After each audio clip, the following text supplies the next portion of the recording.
কারো গায়ে হাত দেয় না, তোমার গায়ে থাকতে চললাম। বাড়ি কোথায় গো? সুভাষ পল্লী। ও আচ্ছা।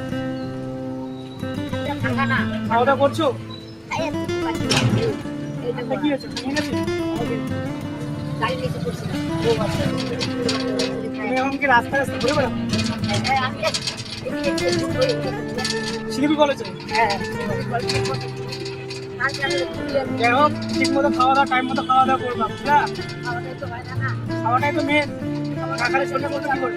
কতটা কথা বলতে না, তো হোটেলে গেলে 400 টাকা লাগে না। 100 টাকা। ডাল ভাত খেলে 50-60 টাকা লাগে। হ্যাঁ, 100 টাকা লাগে না। খাও তো গোছ করবা, তাহলে তো খাবা। আমাদের বাড়িতে মাথা দিয়ে বাড়িতে কে কে আছে? আছে, একটা মেয়ে আছে, ছেলে আছে।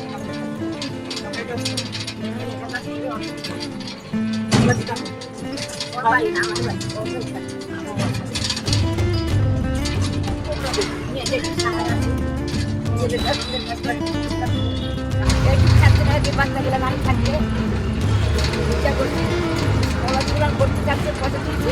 সবারই আশীর্বাদ দিচ্ছি। যারা যা করছি তা তো গাইস, আজ শিলিগুড়ি যেতে যেতে এক ঠাকুমার সাথে দেখা হলো, খুব ভালো ঠাকুমা।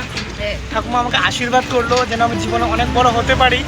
তো সেই আশীর্বাদটা যেন থাকে আমার প্রতি। ঠাকুর কোথায়, মানে কোন জায়গায় যাবো? রাস্তা রাস্তা ঘুরবো। রাস্তা রাস্তা কেন ঘুরবো?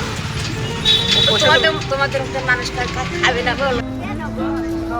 সবাই গাছ বড় পয়সা দিয়েছিলাম। আবার দেখা হবে, হাত মুখে থাকবে।